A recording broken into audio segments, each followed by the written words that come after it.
जो चीज़ें मेहनत से मिलती है वहाँ लापरवाही का कोई परसेंट नहीं होता। कि जो चीज़ें मेहनत से मिलती है वहाँ लापरवाही का कोई परसेंट नहीं होता। और किसी को कितना भी खास बना लो, यहाँ परिवार के सिवा कोई परमानेंट नहीं होता।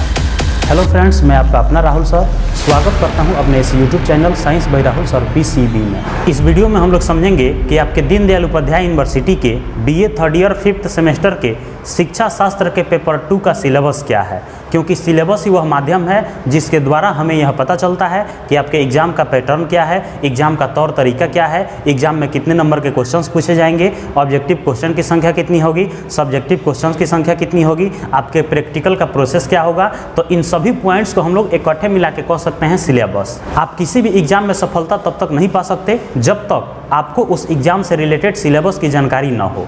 तो आज हम आपको इस वीडियो में बताएंगे कि आपके 5th सेमेस्टर के शिक्षा शास्त्र के पेपर 2 का सिलेबस क्या है। अगर आप इसके पीछे वाला वीडियो अभी तक नहीं देखे हैं तो लिंक डिस्क्रिप्शन में है, जाकर तुरंत देखें। क्योंकि हमने उसमें शिक्षा शास्त्र के पेपर 1 का सिलेबस, हिंदी के पेपर 1, पेपर 2, पेपर 3 और पेपर 4 का सिलेबस, प्राचीन इतिहास के पेपर 1, पेपर 2 और पेपर 3 का सिलेबस एक एक करके विस्तार पूर्वक अलग अलग प्लेलिस्ट के माध्यम से आप तक पहुँचाने का पूर्ण प्रयास किया है। तो अगर आप अभी तक नहीं देखे हैं तो लिंक डिस्क्रिप्शन में है, जाकर तुरंत देखें। इस वीडियो में हम लोग समझेंगे कि आपके 5th सेमेस्टर के शिक्षा शास्त्र के पेपर 2 का सिलेबस क्या है, जिसका कोर्स कोड है EDU 302। तो जिन भाई बंधुओं के 5th सेमेस्टर के शिक्षा शास्त्र के पेपर 2 का कोर्स कोड EDU 302 है तो उनके लिए ये वीडियो बहुत ही महत्वपूर्ण साबित होने वाली है।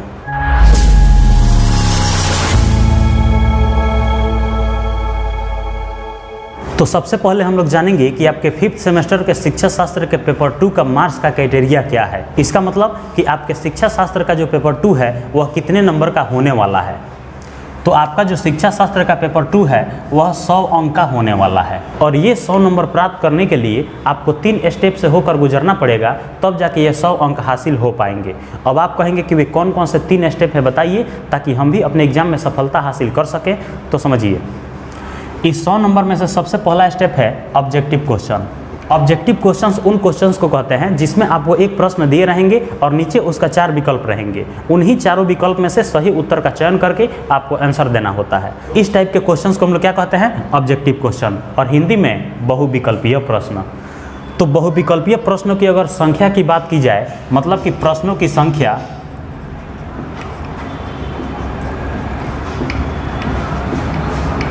तो प्रश्नों की संख्या कितनी होगी, 40। इसका मतलब कि आपको ऑब्जेक्टिव के तौर पे 40 प्रश्न दिए जाएंगे और एक प्रश्न का मान होगा 1.5 नंबर। और 1.5 नंबर के हिसाब से 40 प्रश्न का आंकड़ा अगर निकाला जाए तो टोटल कितना होता है, 60 नंबर। इसका मतलब कि आपको 60 नंबर का ऑब्जेक्टिव क्वेश्चंस का परीक्षा देना पड़ेगा। तो ये हो गया आपका स्टेप 1। अगर हम स्टेप 2 की बात करें तो स्टेप 2 में आता है सब्जेक्टिव क्वेश्चन।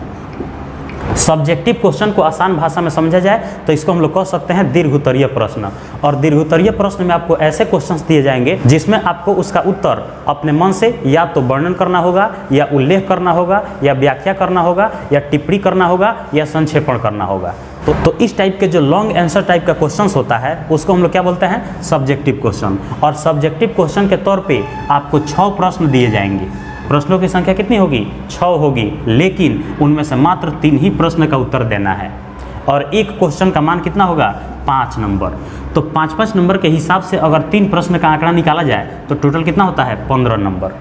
तो इसका मतलब कि 60 नंबर का ऑब्जेक्टिव क्वेश्चन और 15 नंबर का सब्जेक्टिव क्वेश्चन दोनों जोड़ेंगे तो कितना होगा, 75 नंबर। तो आपको ये 75 नंबर का परीक्षा जाकर देना पड़ेगा वहाँ जहाँ आपका सेंटर पड़ेगा। अब आप कहिएगा कि अभी कह रहे थे 100 नंबर का पेपर होगा और दोनों जोड़ने पे 75 नंबर आ रहा है, तो बाकी 25 कहाँ से आएगा।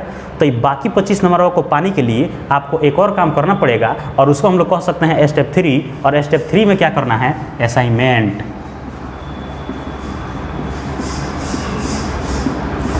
असाइनमेंट का मतलब होता है कि आपको कॉलेज से कुछ टॉपिक्स दिए जाएंगे, कुछ प्रश्न दिए जाएंगे और उसका उत्तर सुंदर लिखावट में अच्छा सा पेज बनाकर बढ़िया से जब फाइल बना के ले जाके कॉलेज में जमा करेंगे तो उसके बदले में आपको कितना नंबर मिलेगा, 25 नंबर। तो अब समझ में आया कि 25 नंबर कहाँ से आया। तब टोटल जोड़िए, 60 नंबर का ऑब्जेक्टिव क्वेश्चन, 15 नंबर का सब्जेक्टिव क्वेश्चन और 25 नंबर का असाइनमेंट, सब जोड़ के कितना हो गया, 100 नंबर। तो आपको पेपर 2 का परीक्षा कितने नंबर का देना पड़ेगा? 100 नंबर का देना पड़ेगा। और यह 100 नंबर कितने स्टेप में पूरा होगा? 3 स्टेप में पूरा होगा। कौन कौन? पहला ऑब्जेक्टिव, दूसरा सब्जेक्टिव और तीसरा असाइनमेंट और प्रोजेक्ट। तो ये था आपके 5th सेमेस्टर के शिक्षा शास्त्र के पेपर 2 का मार्क्स का क्राइटेरिया। उम्मीद है कि आपको सभी पॉइंट्स बहुत बढ़िया से समझ में आए होंगे। अब हम लोग ये समझेंगे कि आखिर आपके एग्जाम में जो क्वेश्चंस दिए जाएंगे वह कहाँ से दिए जाएंगे, चाहे वह ऑब्जेक्टिव क्वेश्चन हो, चाहे वह सब्जेक्टिव क्वेश्चन हो, चाहे वह असाइनमेंट और प्रोजेक्ट के टॉपिक हो। इन सभी प्रश्न को कहाँ से दिए जाएंगे, किन किन टॉपिक से दिए जाएंगे, आपको किन किन चीज़ों की पढ़ाई करना है ताकि आपके एग्जाम में उनसे क्वेश्चन पूछे जाएँ। तो अब हम लोग इसके बारे में चर्चा करेंगे। तो यही हैं वे 5 यूनिट्स जिनसे आपके 5th सेमेस्टर के शिक्षा शास्त्र के पेपर 2 के एग्जाम में क्वेश्चंस पूछे जाएंगे। चाहे आपका ऑब्जेक्टिव क्वेश्चन हो, चाहे सब्जेक्टिव क्वेश्चन हो, चाहे असाइनमेंट और प्रोजेक्ट के टॉपिक हो, किसी भी प्रकार से आपके 5th सेमेस्टर के एग्जाम में क्वेश्चंस दिए जाएंगे। वे सब इन्हीं 5 यूनिट से रिलेटेड होंगे। इन्हीं 5 यूनिट के अंदर जो जो टॉपिक्स पढ़ना है उन्हीं से रिलेटेड होंगे। तो आपको टेंशन लेने की कोई ज़रूरत नहीं है। बस आपको करना ये है कि आपको इस चैनल से जुड़े रहना है। इस चैनल से अगर आप जुड़े रहिएगा तो इन 5 यूनिट से रिलेटेड जितने भी महत्वपूर्ण ऑब्जेक्टिव क्वेश्चन होंगे, जितने भी महत्वपूर्ण सब्जेक्टिव क्वेश्चन होंगे और महत्वपूर्ण असाइनमेंट और प्रोजेक्ट के टॉपिक होंगे, उन सबके ऊपर विस्तार पूर्वक बैक टू बैक वीडियो बनाकर आप तक पहुंचाने का पूर्ण प्रयास करूंगा, ताकि आपके 5th सेमेस्टर के एग्जाम की तैयारी आसानी से हो सके और आप अच्छे अंकों से पास हो सके। तो बस आपको करना ये है कि आपको इस चैनल से जुड़े रहना है। इस चैनल से अगर आप जुड़े रहिएगा तो चलते फिरते में ही आपके 5th सेमेस्टर के शिक्षा शास्त्र की तैयारी हो जाएगी और आपको पता भी नहीं चलेगा। तो बस आपको करना ये है कि आपको इस चैनल से जुड़े रहना है। तो सबसे पहले हम लोग समझते हैं कि आपके शिक्षा शास्त्र के पेपर 2 का टाइटल क्या होगा, मतलब कि आपके प्रश्न पत्र किस नाम से आएंगे, उसका शीर्षक क्या होगा। तो पेपर 2 का शीर्षक क्या होगा? शैक्षिक सांख्यिकी। इसका मतलब कि शैक्षिक सांख्यिकी से रिलेटेड जितने भी क्वेश्चंस पूछे जाएंगे वे सब इन्हीं 5 यूनिट से रिलेटेड होंगे। तो सबसे पहले अगर हम बात करें यूनिट 1 की, तो यूनिट 1 का नाम क्या होगा? सांख्यिकी का परिचय। इसका मतलब कि सांख्यिकी का परिचय क्या होता है, सांख्यिकी का अर्थ क्या होता है, परिभाषा क्या होता है, उसकी विशेषता क्या होती है, उसके उद्देश्य क्या होते हैं, उसके महत्व क्या होते हैं।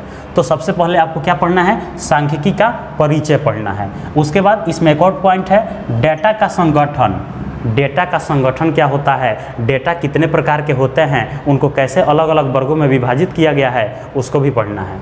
जैसे सरल सारणी क्या होते हैं, आवृत्ति सारणी क्या होते हैं, आवृत्ति वितरण क्या होते हैं, उसकी क्या विशेषताएं होती हैं, इन सब से जुड़ी जानकारियां आपको कहाँ पढ़ने को मिलेगा? यूनिट 1 के अंदर। इसके अलावा वर्ग अंतराल क्या होते हैं, समावेशी क्या होते हैं, अनन्य वर्ग सीमाएं क्या होती हैं, इनकी क्या विशेषताएं होती हैं। तो इन सभी पॉइंट से जुड़ी जानकारी आपको कहाँ पढ़ने को मिलेगा? यूनिट 1 के अंदर मिलेगा।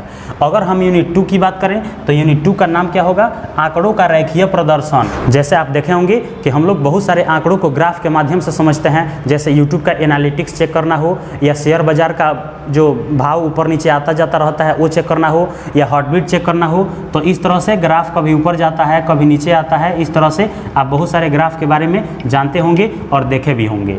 तो ग्राफीय आंकड़ा क्या होते हैं? रेखीय प्रदर्शन, मतलब आंकड़ों को रेखीय माध्यम से कैसे प्रदर्शित किया जाता है, ग्राफ के माध्यम से कैसे प्रदर्शित किया जाता है, इसी को आप लोग इसी के बारे में आपको कहाँ पढ़ना है? यूनिट 2 के अंदर। और नाम क्या है? आंकड़ों का रेखीय प्रदर्शन। माने आंकड़ों को रेखा के द्वारा कैसे प्रदर्शित किया जाएगा, कब बाजार का भाव ऊपर गया, कब नीचे आया, फिर कब से ऊपर गया, ये सभी के बारे में आपको कहाँ पढ़ना है? यूनिट 2 के अंदर। जैसे कुछ एग्जाम्पल दिए गए हैं, हिस्टोग्राम क्या होते हैं, पाई चार्ट क्या होते हैं, इसकी क्या विशेषताएं होती हैं, इसका उपयोग कहाँ किया जाता है और किस में किया जाता है। तो इन सभी पॉइंट से जुड़ी जानकारी आपको कहाँ मिलेगा? यूनिट 2 के अंदर मिलेगा। अगर हम यूनिट 3 की बात करें तो यूनिट 3 का नाम क्या होगा? केंद्रीय प्रवृत्ति की माप। केंद्रीय प्रवृत्ति की माप। और इसके अंदर आपको क्या पढ़ने को मिलेगा? परिवर्तनशीलता की माप। परिवर्तनशीलता की माप क्या होती है, उसके अर्थ क्या होते हैं, उसके परिभाषा क्या होते हैं, इसकी सीमाएं क्या होती है, इसके महत्व कौन कौन से हैं। इसके अलावा जैसे कुछ एग्जाम्पल दिए गए हैं, इसका परिभाषा क्या होगा, इसका उपयोग क्या होगा, इसका गणना क्या होगा और इसका प्रसार कैसे किया जा सकता है या कैसे किया गया है। तो इन सभी से जुड़ी जानकारी आपको कहाँ पढ़ने को मिलेगा? यूनिट 3 के अंदर मिलेगा। अगर हम यूनिट 4 की बात करें तो यूनिट 4 का नाम क्या होगा? सहसंबंध। उसका अर्थ क्या होगा, उसके कितने प्रकार होते हैं, उसका उपयोग किस में किया जाता है, उसकी गणना कैसे की जाती है, उसकी विशेषताएं कौन कौन से हैं। तो इन सभी से जुड़ी जानकारियां आपको कहाँ पढ़ने को मिलेगा? यूनिट 4 के अंदर मिलेगा। और यूनिट 4 का नाम क्या है? सहसंबंध। तो तो सहसंबंध के बारे में आपको कहाँ पढ़ना है, यूनिट 4 के अंदर। अगर हम यूनिट 5 की बात करें तो यूनिट 5 का नाम क्या होगा, सामान्य प्रायिकता वक्र। सामान्य प्रायिकता वक्र, प्रायिकता आप पढ़े होंगे गणित में 10वें क्लास में या 9वें क्लास में पढ़े होंगे। प्रायिकता मैथ का जो लास्ट चैप्टर है उसमें आपको प्रायिकता पढ़ना है। एक थैले से 3 लाल गेंद और 5 पीले गेंद निकाला गया तो लाल होने की प्रायिकता क्या होगी। चाहे एक सिक्के को उछाला गया तो हेड और तेल आने की प्रायिकता क्या होगी, या एक लूडो को 3 बार हिलाकर ऐसे फेंका गया तो छक्का आने का या 4 आने का प्रायिकता क्या होगी। तो इस तरह से आप क्वेश्चंस खूब पढ़े होंगे प्रायिकता में। प्रायिकता वक्र के क्या अवधारणा होते हैं, उसकी क्या विशेषताएं होती हैं, उसके अर्थ क्या होते हैं, इन सबसे जुड़ी जानकारी आपको कहाँ पढ़ने को मिलेगा, यूनिट 5 के अंदर मिलेगा। तो ये थे आपके 5th सेमेस्टर के शिक्षा शास्त्र के पेपर 2 के 5 यूनिट्स। इन्हीं 5 यूनिट से आपके 5th सेमेस्टर के एग्जाम में क्वेश्चंस पूछे जाएंगे, चाहे वह ऑब्जेक्टिव क्वेश्चन हो, चाहे वह सब्जेक्टिव क्वेश्चन हो, चाहे असाइनमेंट और प्रोजेक्ट के टॉपिक हो। किसी भी तरह से आपके एग्जाम में क्वेश्चंस पूछे जाएंगे, वे सब इन्हीं 5 यूनिट से रिलेटेड होंगे और इन्हीं 5 यूनिट के अंदर जो जो टॉपिक्स पढ़ना है उन्हीं से रिलेटेड होंगे। तो आशा करता हूँ कि आपको ये 5 यूनिट्स और उनसे जुड़ी जानकारियाँ बहुत बढ़िया से समझ में आए होंगे और इस वीडियो के माध्यम से कुछ दिनों पश्चात होने वाले 5th सेमेस्टर की तैयारी करने में काफ़ी सहूलियत होगी। अगर आपके मन में कोई डाउट है, कोई प्रश्न है, कोई कन्फ्यूजन है तो कमेंट सेक्शन में पूछ सकते हैं। आप इस तरह से और कौन से टॉपिक से रिलेटेड वीडियो देखना चाहते हैं कमेंट में बताना ना भूलें। लौटेंगे बहुत ही जल्द किसी नए टॉपिक के साथ, तब तक के लिए जय हिंद।